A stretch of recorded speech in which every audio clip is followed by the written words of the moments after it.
Welcome. It's an honor to be here in Sacred Circle with you and in the spirit of unity in this magical canoe. So grab your oars and let's go. I'm here with my cohort, Connie Baxter Marlow, author of The Trust Frequency, 10 Assumptions for a New Paradigm. And I'm Sande Hart, author of The Liminal Odyssey, which is a book, a philosophy, and an adventure. And that philosophy unfolded in the telling of this story. And when I applied the power of the trust frequency to what I was discovering, it shifted more than the frequency and paradigm that I was writing about. It really operated as a bonding agent that made it all work. We are excited to share that practical application of the trust frequency through the lens of the Liminal Odyssey with you today in this short time that we have. So now I want to hear from Connie. Hi, Connie.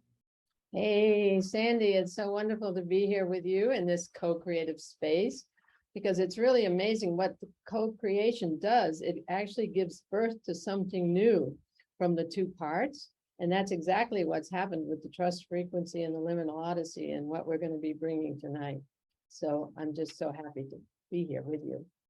I love co-creating with you, and the work of the trust frequency is so vital that I'm really honored to be able to share how it's impacted my life and made the Liminal Odyssey really what it is.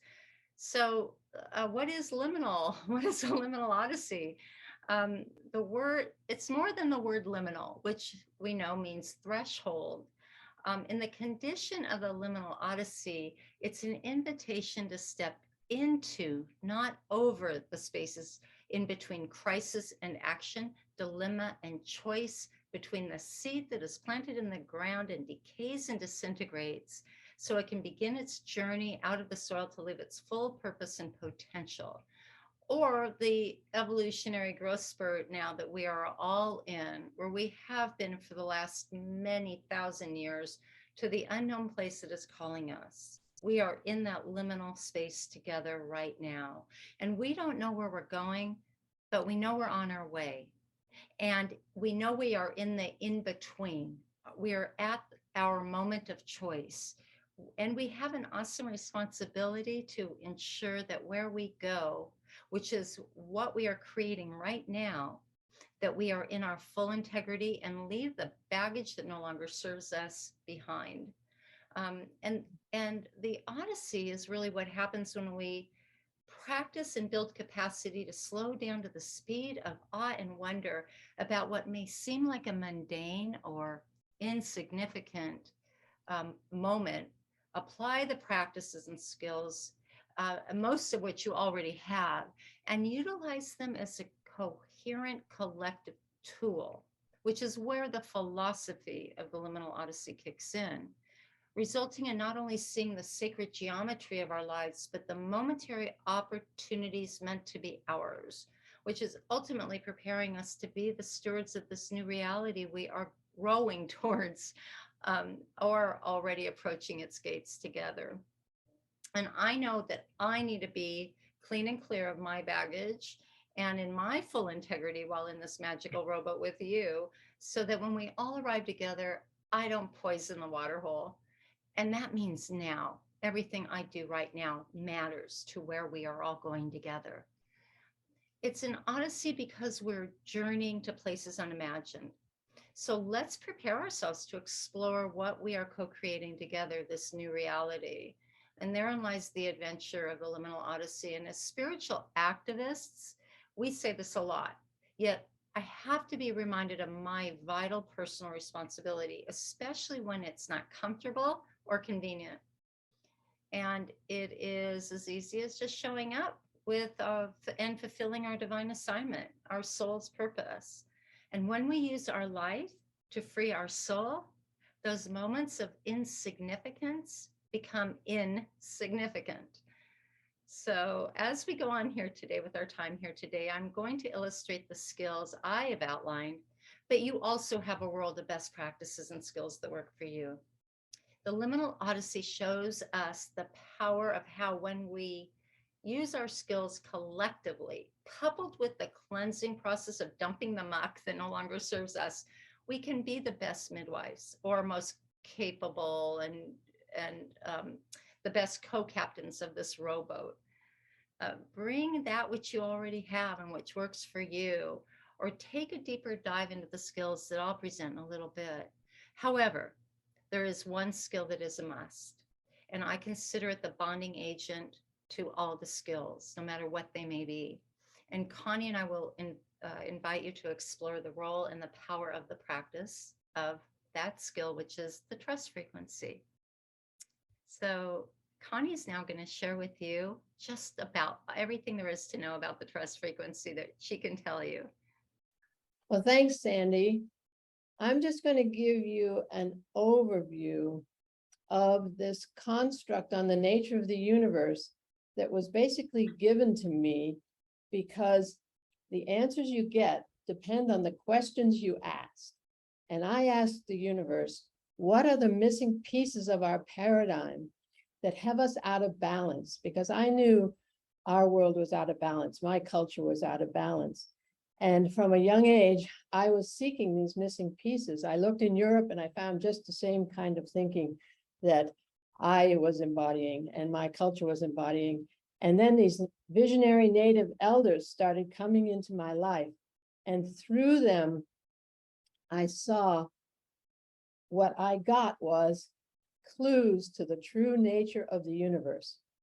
And it's a trust-based paradigm that the indigenous peoples embody in their essence and in their knowing.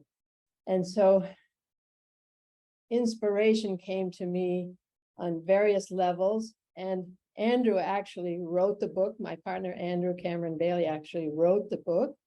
And he brought so much to it from his experiences as a Sufi and as many, many experiences that he's had being raised in South Africa and more. So now I'm going to ask you all to go into a receptive state and take these big ideas in as a experience. And I'm going to put us in a meditative sort of state, a receptive state to do that. And then I'm going to read the definitions that we use in the trust frequency book for this construct. And then I'm going to read the 10 assumptions for a new paradigm. So let's just sit comfortably in an open, receptive state. Let's take a few deep, slow breaths.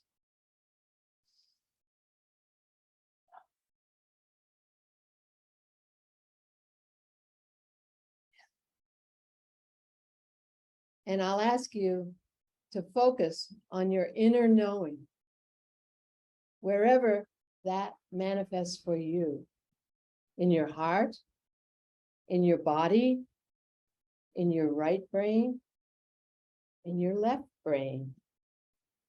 Allow the words that I will be reading to flow through that space without judgment. Accept them as absolutely true. Let any resistance melt into the now space and just be with the ideas that create the container for our time together today. I will first offer some definitions of the words I will be using, then 10 assumptions for a new paradigm. And Sandy will bring them into practice on the Liminal Odyssey. So here are our definitions. Assumption, a core belief which we take to be true without question. A paradigm, a set of agreed upon assumptions which create a consensus reality. Humanity, a collection of divine, autonomous, sovereign beings who have chosen to incarnate on earth to learn and grow on their soul's journey to wholeness, each with an individual purpose and a unique gift. Love, the fundamental unifying and creative force of the universe. Frequency, the vibratory rate that determines the characteristics of a particular reality. There is a wide range of frequencies, each with its own reality and its own distinct laws. The trust frequency, where the soul's destiny awaits with more abundance, balance, freedom, and joy than we can fathom, where the true nature of the universe is experienced.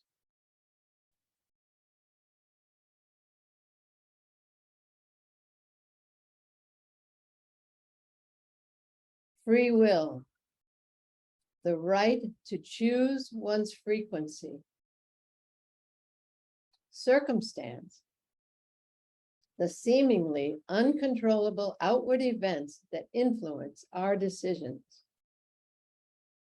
Consciousness, universal consciousness, the primordial life energy of the universe.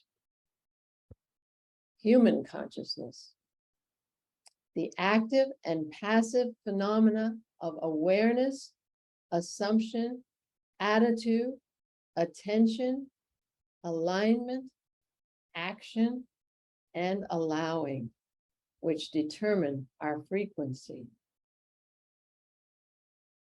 The universe, all that is, both manifest and unmanifest, also known as God, Creator, Atman, and so on.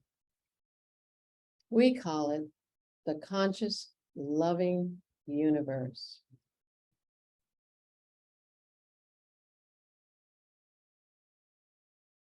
And now for 10 assumptions for a new paradigm.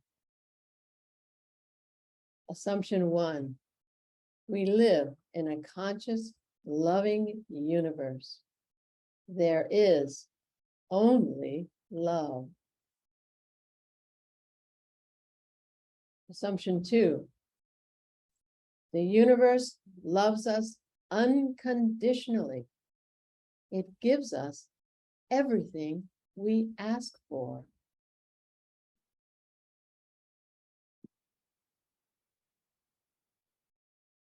Assumption 3, we create reality by the power of our consciousness.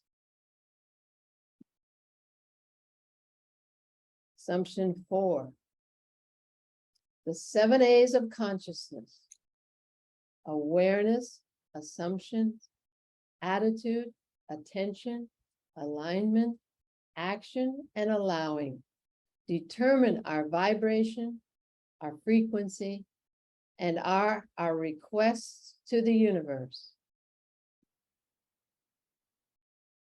Assumption 5, free will is an absolute law of the universe. We have the freedom to choose our frequency. We are masters of our own destiny.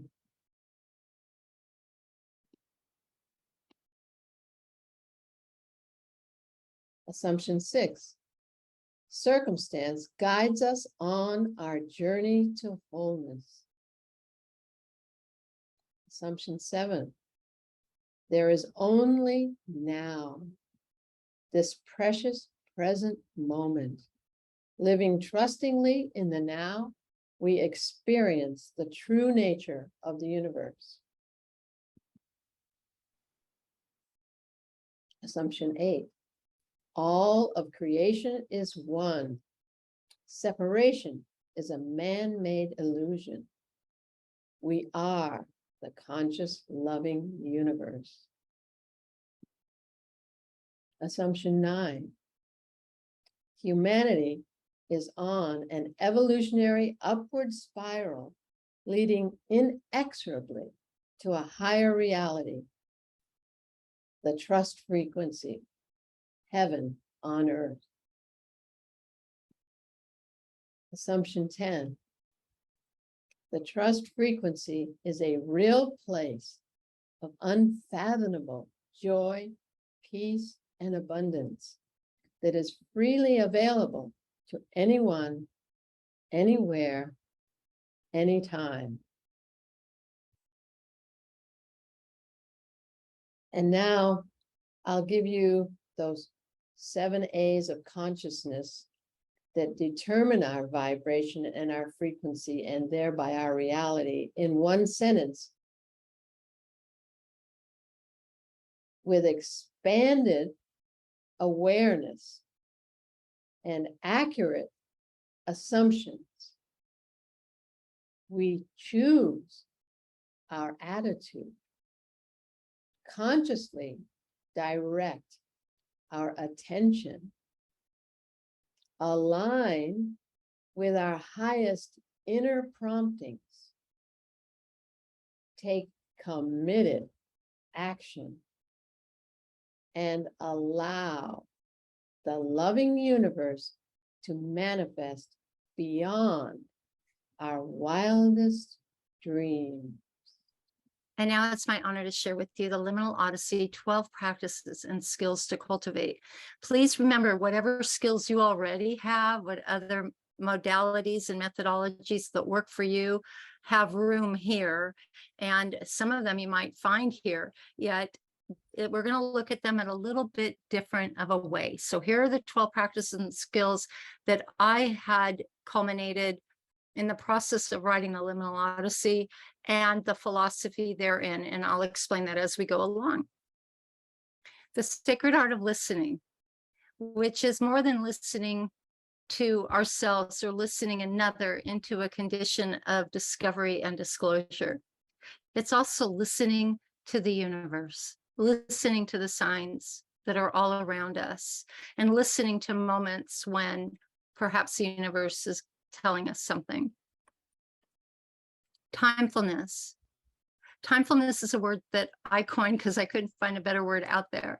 And we know how to be mindful, and we know how to be thoughtful, and we know how to be careful. But really, we could use a little bit more practice at being timeful. This is the moment we take in the spaces in between. This is sometimes where Kairos time is important, the time in which the truth will be revealed. Timefulness is necessary, that we remember the moments in between crisis and conflict, dilemma and choice. Whatever liminal space you're in, timefulness is essential. And we'll go, as we go along, you'll hear more about that. Forgiveness. Forgiveness is a hard one, obviously. I think we all know that. And yet not the same skill works for everyone. And this isn't necessarily a methodology on making forgiveness work for you. It's another way of looking at forgiveness through the lens of the trust frequency and the Liminal Odyssey. Relativity to our natural world. We just have to remember, even when it's not convenient or comfortable, that we are nature. We are in nature. Nature is in us. And it's essential to be aware of the signs in nature that are there for our discovery and disclosure. Cultivating synchronicities. This is the fun part. This is where the adventure part of the Liminal Odyssey comes in really well. And cultivating synchronicities is really about the sacred art of listening. Timefulness often requires a touch of forgiveness, and definitely a relativity to our natural world, because a lot of the synchronicities happen in nature or because of nature or the nature of things. And as you can see, these are building blocks for one another. As you can see that these all work interrelated and interdependent, and are really supporting one another. And we'll see that, especially when we start talking about the role of the trust frequency here. Respect and healing of intergenerational trauma. So this again is another tough one, but sometimes we're not even aware of some of the patterns in our life that are conditions that we picked up from behavior that's been passed down through the generational tree or behaviors in our parents, or even cellular memory, and especially cellular memory as well. And there's a number of processes that and modalities out there, yet understanding the importance of healing intergenerational trauma makes it certain that we are really building the capacity to lighten our load for this new place that is calling us to really be clean and clear with what we are showing up with. Recognizing archetypal personalities. There's always an archetypal personality going on at any time, so paying attention to what that may be. In the book, I spent a lot of time on the maiden, mother, and crone, but there's a number of archetypal personalities that any one individual can embody or relate to, that I really invite everyone into paying attention to. Impeccability and integrity of our thoughts, behaviors, and language. Whew, this is where the rubber meets the road, right? This is where how we show up. This is the complexion of who we are. I know that I am in your rowboat. I know that I am contributing to the world that we'll all arrive at one day. If not, we are close on our way there. I don't want to poison the water hole when I get there. I got to be impeccable in integrity and in my integrity, especially when it's not comfortable, especially when it's not convenient, especially at those times. Mindfulness. Well, this is just an embodiment of everything, right? This is understanding how the brain works and how our mind works and how the thoughts are created outside of the field. This is everything that Connie has mentioned, yet so much more to be discovered in the trust frequency about the nature of our mind and the real power we have with our thoughts. Body awareness. Our body is our billboard. Our body is our alert system. It's our operating system. And sometimes lights flash and bells ring and we ignore them as just a little ache or a little knot in my throat or a gut feeling, right? This probably does not surprise you at all. But the importance of really dialing in on that is really important. Once again, body awareness requires the sacred art of listening. It requires the timefulness to slow down. It requires forgiveness, especially of ourselves. Oh my gosh, I'm constantly working on that. Relativity to our natural world. Well, we see signs in nature about how nature is, and it's not a whole lot different than how our body works. Cultivating synchronicities is really, now we're talking about our nervous system in our body. And when we start recognizing signs, they're going to show up. We're going to get a warm, fuzzy feeling. We're going to get that hollow rod feeling. We're going to get tingles all over, right? Don't discount that. That's body awareness. And I can go down the list, but I think you get it now, right? You start seeing everything building together. And when you practice these things together, they create their own collective unit in unprecedented unified action. They show up as their own magic solution to helping us get there. Identifying and living in our divinity. All right, so this probably again does not surprise you if you were watching this video. Yet identifying and living our identity is really showing up in our sacred task. What's our planetary assignment? Where does our passions meet the needs of the world? It took me about 60-ish years to discover what my calling is. And yet it's so important to identify it and be patient too. And we're going to go through with the trust frequency attributes here, and it might shine a little bit more light on that. And the 12th skill is the trust frequency. And by the way, every one of these skills was discovered for me personally in this pattern through the storytelling in my book.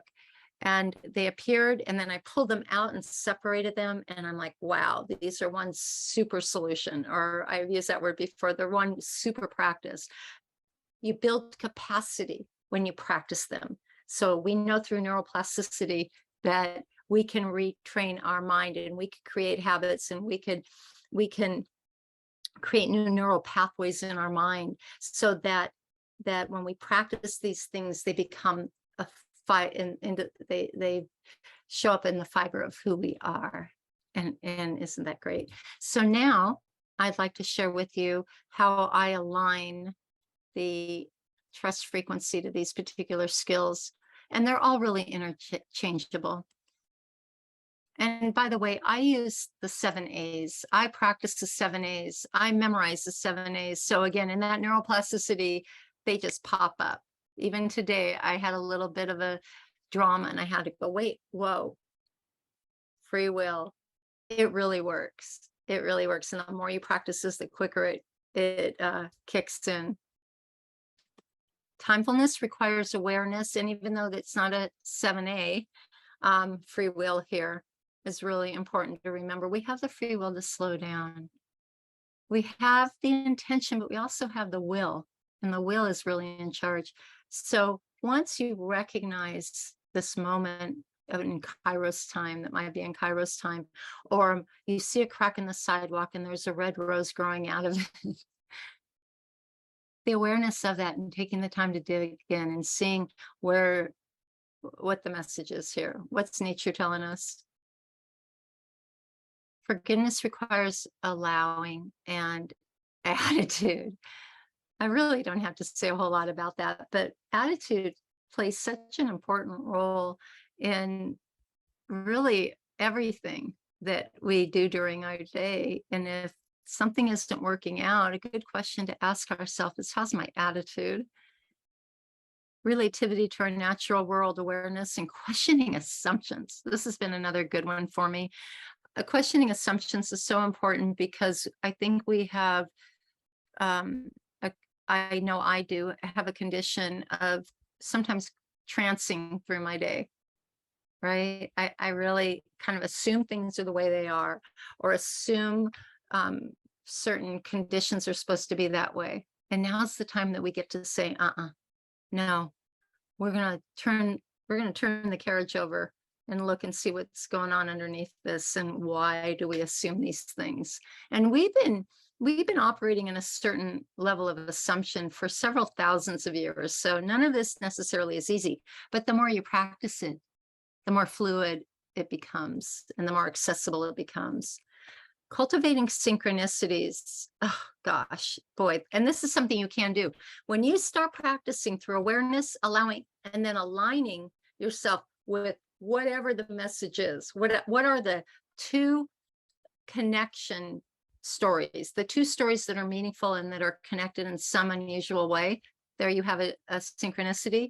Align yourself with what's going on right now. And really, if it's not really clear to you, keep asking questions, keep following clues, look a little deeper, because those synchronicities make up the Indra's net of our life. And then we start seeing more storylines. So we start seeing more connecting pearls of wisdom, allies, circumstance, villains in our story. That now they're not villains because you see the connection to the other story. And these are all one big synchronicity. They're all connected. They're all meaningful. It just takes some timefulness.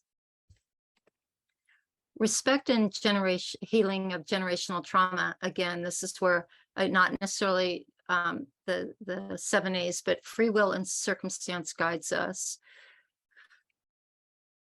I was once advised to work on my generational trauma because I could not understand why a certain pattern of relationships was happening in my life. And it was suggested that I light a candle, that I call in my ancestors, and I start asking questions.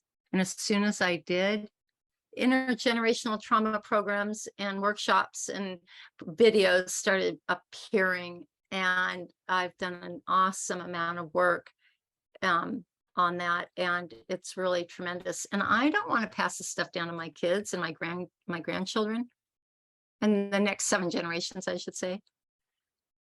Recognizing archetypal personalities requires awareness. It really does. It requires awareness and the truth of who we are. And we say, oh, I want to be like Jesus, but am I really operating in that way? Am I in my impeccability? I know I'm jumping ahead here, and with my thoughts and behavior. So really, not only what archetype are we striving to be, but who is really at play? Is it the child? Is it the mother? Is it the crone? Yeah. Is it the mischievous pixie? Impeccability of integrity of our thoughts, behaviors, and language. Can't say enough about that. That again is really, really important. And I'm constantly paying attention to what I say, what I write, and making sure that I'm not using language that's rooted in a system that doesn't serve any of us. And a lot of the language of a lot of the English language anyway, is rooted in a system that is based on domination. But we have free will. We can change that. Now, mindfulness. Now you see what's happening here also. All of the 7A's show up here. They're all necessary.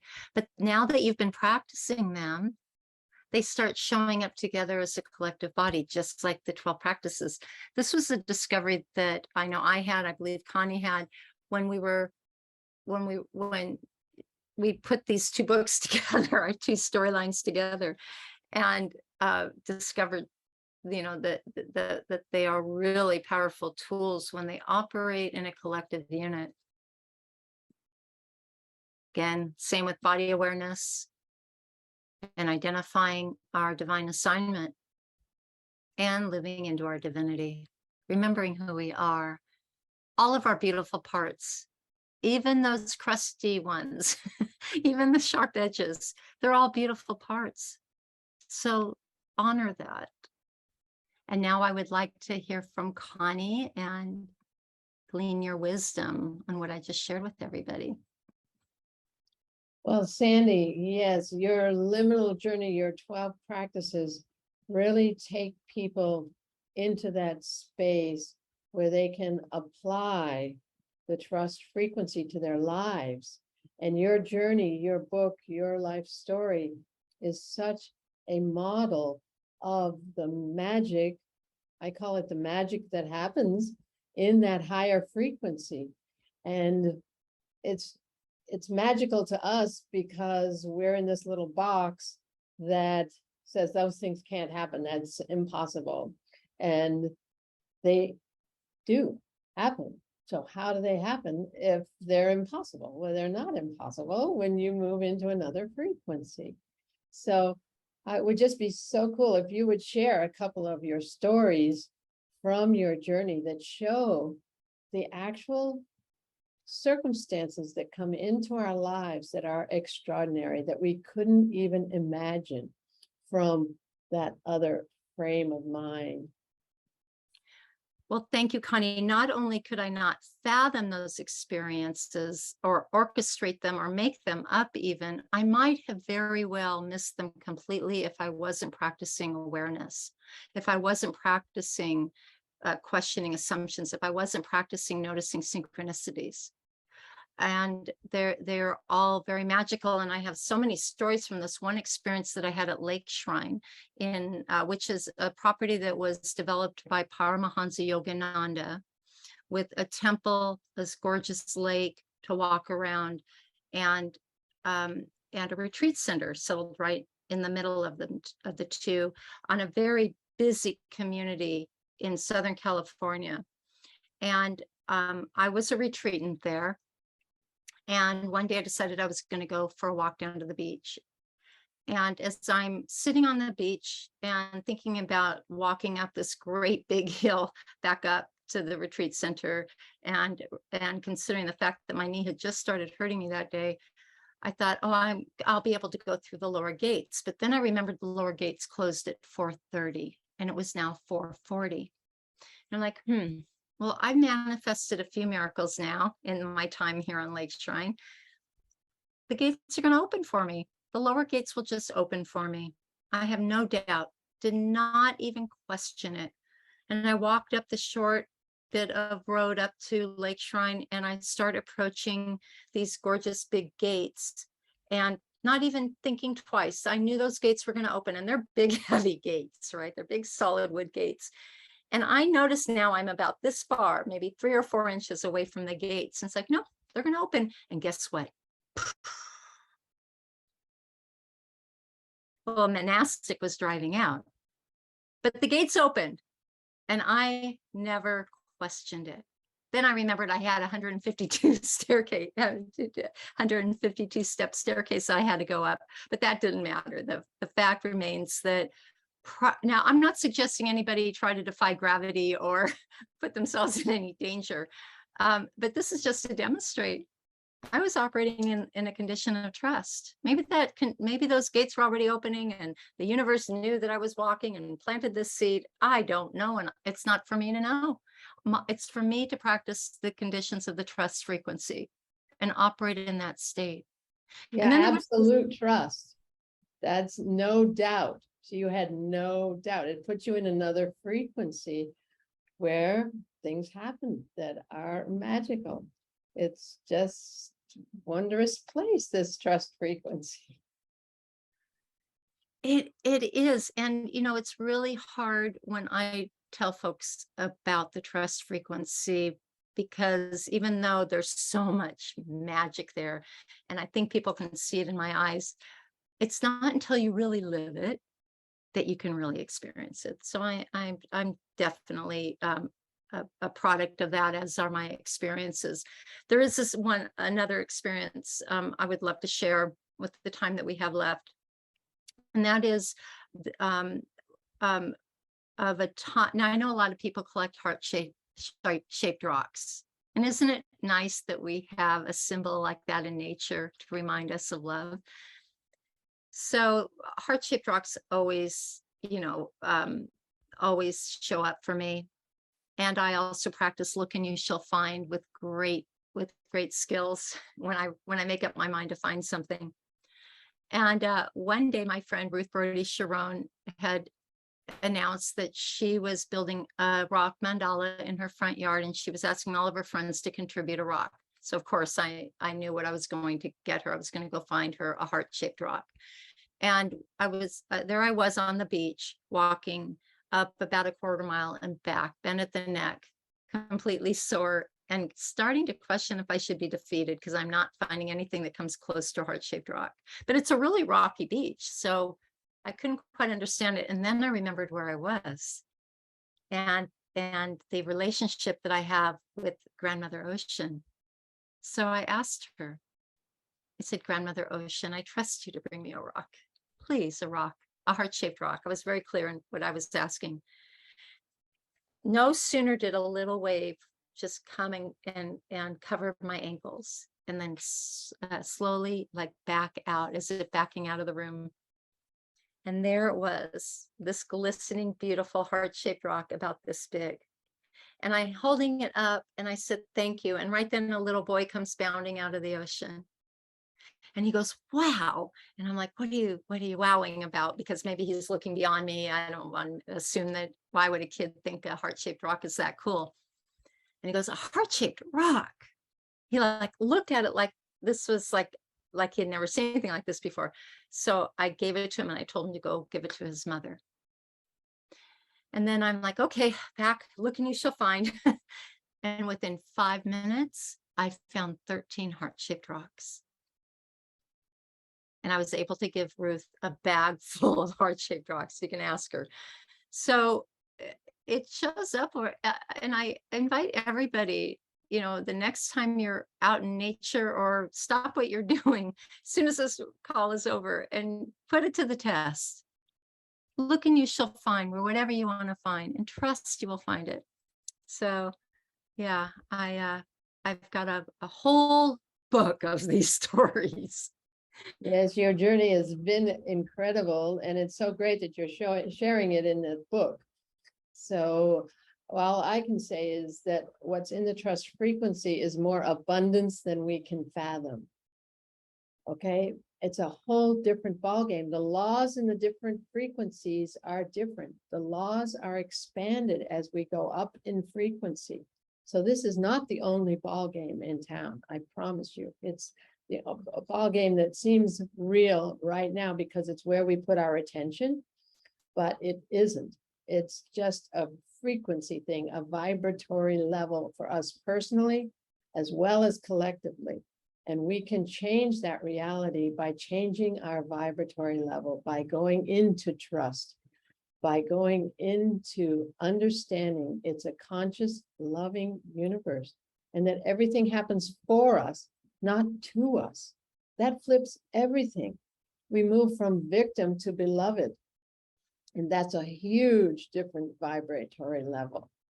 So I just say, take Sande's journey as a practical application and some skills to use to apply these principles of the trust frequency that I've been given to share with you. Thank you, Connie. Thank you. I can't thank you. What an honor it is to be alive at the same time as you, and to have this book and you in my life. Can I share with everybody where they can get your book? Sure. So you can buy the book at thetrustfrequency.net. You can receive the Conscious Loving Universe, a guidebook, which is a free ebook. So it's an instant gift for you today. And explore the online course, The Dance of Souls, the Relationship Revolution. I am in this course right now. It's really cool. It's really revealing too. It's really revealing, and it doesn't require a lot of vulnerability. And I practice a lot of vulnerability in order to be in that condition of awareness, and well, really all of the 7 A's. But you make it really accessible. Yeah, it's applying the trust frequency principles to relationships, our relationship with the universe, our relationship with ourselves, and our relationship with others. It's such an important thing to do to move into understanding that everyone who comes into our lives is a mirror for us to show us our light and our shadow, those parts of ourselves we don't love yet. The job we came on the planet to do, to learn to love all of ourselves so that we can truly move into our divinity that Sande was speaking about. And we truly walk into our true purpose, and we bring all of ourselves to the party, not just the parts of ourselves we think people want to see, that the teacher wants to see, that the culture wants to see. We bring our gift to the party. Yeah, we have to. Culture is nothing more than a collective agreement by all the citizens. And if we're not showing up in our way, we're not contributing the best we can. And yeah, and our ebook, the free ebook, The Conscious Loving Universe, a guidebook, is a synopsis of the trust frequency book. So we highly recommend you go there to thetrustfrequency.net and get our free ebook. Beautiful. Thank you. You can find the Liminal Odyssey at liminalodyssey.com. It's available at Barnes & Noble and Amazon too, but you save a little bit of money by going through the actual website when you use the passcode Unity, and it's also free shipping. And there's an introductory online course, a 2-hour course that also, there's also a promo code to make that free, Unity. So thank you all for being with us today. Thank you, Connie. What a treat it's been to bring our work together and to reflect on each other's work and ideas and experiences and our gifts that we have to bring to the party of life. So this co-creative effort is just such a treat. We're birthing something new for the people who hear us both, and they can put it together into something that serves their lives. Exactly. It's a very personalized odyssey. It's a very personalized process. Thank you. Goodbye, everybody. Goodbye, Connie. Thank you. Thank you. Have a beautiful rest of World Unity Week. A heart for everyone. Ooh.